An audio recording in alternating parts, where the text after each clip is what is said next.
संचालक मंडळाच्या वतीने आपल्या सर्वांचे मनपूर्वक हार्दिक स्वागत करते। आपल्या बँकेच्या 103व्या वर्षाच्या वार्षिक सर्वसाधारण सभेच्या निमित्ताने आजच्या या पत्रकार परिषदेला उपस्थित असलेले सर्व पत्रकार बंधू व दूरचित्रवाहिन्यांचे प्रतिनिधी यांचे पुन्हा एकदा मनस्वी हार्दिक स्वागत। आपण बँकेचे कार्यवृत्त नेहमीच सकारात्मक व यशस्वीरित्या सादर केले आहे, त्यामुळे जनसामान्यांमध्ये बँकेबद्दल विश्वास निर्माण होऊन बँकेच्या लौकिकासह विविध उपक्रमांची माहिती मिळत आहे।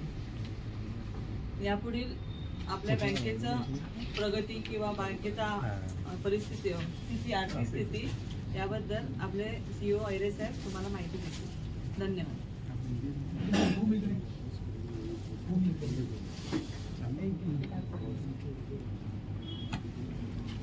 नमस्कार। 103 वर्षाच्या वार्षिक सर्वसाधारण सभेच्या अनुषंगाने आज पत्रकार परिषद आपण आयोजित केलेली आहे। पत्रकार परिषदेला उपस्थित सन्माननीय चेअरमन अनामिका मॅडम, व्हाईस चेअरमन आमचे गादीकर साहेब, सर्व संचालक मंडळ आणि सर्व पत्रकार बंधूंनो, प्रथमतः आपल्याकडे बँकेची आर्थिक स्थिती दिलेलीच आहे, परंतु काही ठळक गोष्टी मी सांगतो आणि त्यानंतर आपल्याकडनं काही जी प्रश्नावली येईल त्याचं निराकरण आपण करू।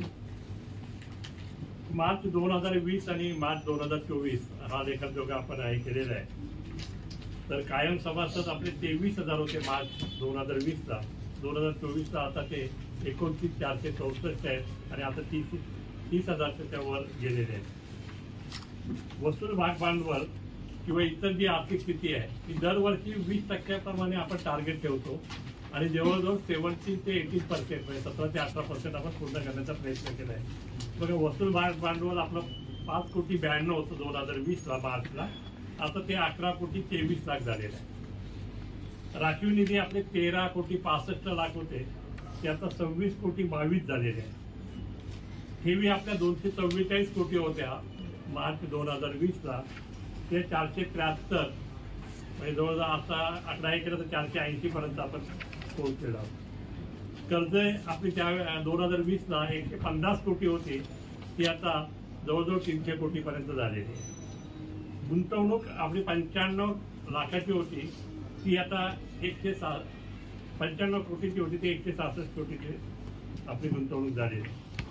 CD रेशो आपण जो 60-65च्या दरम्यान ठेवायला लागतो तो आपण 63% जवळजवळ ठेवलेला आहे।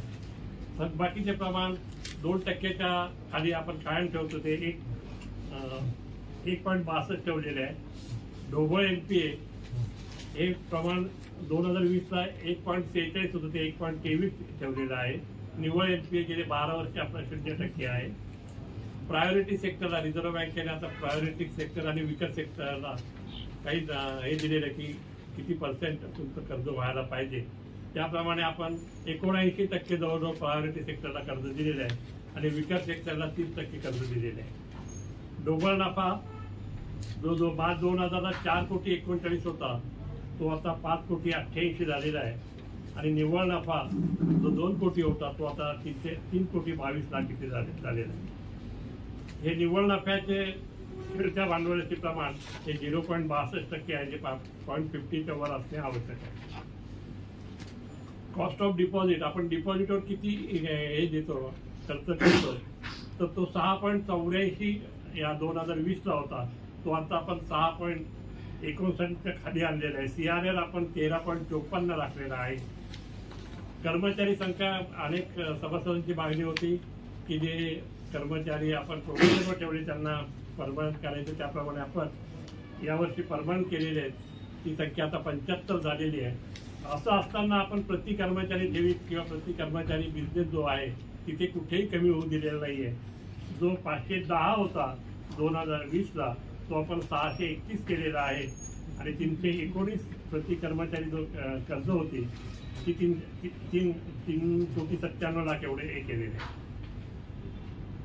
प्रति कर्मचारी व्यवसाय हा 840 कोटीवरनं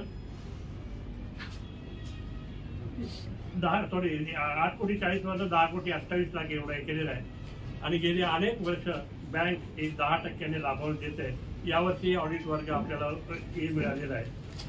खेळते भांडवल आपलं 270 कोटी होतं, जे 2020ला होतं ते आता 522 कोटी झालेलं आहे आणि एकूण व्यवसाय 395 कोटी होता तो 771 कोटी आपल्याला झालेला आहे. यानंतर रिझर्व्ह बँकेने काही 2015साठी सर्क्युलर आलं आणि नॉर्म्स ठरवले की एखादी सक्षम बँक कशी करावं लागेल. तर त्याच्यामध्ये त्यांनी क्रायटेरिया ठरवले. तो पहिला आहे जो भांडवल पर्याप्त त्यांनी CRAR म्हणतात त्याला, तो 10%च्या वर असणं आवश्यक आहे. तो आपला 13.54 आहे. ग्रॉस NPA हा 7%च्या आत असणं आवश्यक आहे. तो आपला 1.23 आहे. आणि नेट NPA हा जर 3%च्या आत असणं आहे तो आपला 0% आहे. त्याच्यानंतर गेली 3 वर्ष सतत बँक प्रॉफिटमध्ये असणं गरजेचं आहे. गेली अनेक वर्ष आपली बँक प्रॉफिटमध्येच आहे. त्याच्यानंतर CRR म्हणजे कॅश रिझर्व्ह आणि स्टॅट्युटरी लिक्विड रिझर्व्ह याच्यामध्ये कुठलाही डिफॉल्ट आपला आतापर्यंत कधी आलेला नाही आहे. 2 प्रोफेशनल डायरेक्टर आपल्या इथे आहेत. जे रिझर्व्ह बँकेला अपेक्षित आहे की कोर बँकिंग सोल्युशन तुमच्याकडे असणं गरजेचं आहे. CBS ज्याला म्हणतोय ते आपण परिपूर्ण केलेलं आहे. आपण DC आणि DR साईड, DC साईड आपण आपली मुंबईला आहे आणि लवकरच DR साईडही आपण क्लाउडवर आपण शिफ्ट करतोय. त्यानंतर कुठल्याही प्रकारची आपल्याला पेनल्टी किंवा हे रिझर्व्ह बँकेचं हे या गेल्या अनेक वर्षामध्ये बँकेला हे झालेलं नाही आहे. या वर्षी आपल्याला सगळ्या तरतुदी केल्यानंतर 3,22,00,000चा नफा झालेला आहे. त्याला रिझर्व्ह बँक आपले फूड नियम याला अनुषंगाने आपण सगळ्या तरतुदी केल्या आहेत आणि सभासदांना 10% म्हणजे जवळजवळ 1,02,00,000 एवढा आपण डिव्हिडंड यावर्षी सूचित केलेला आहे.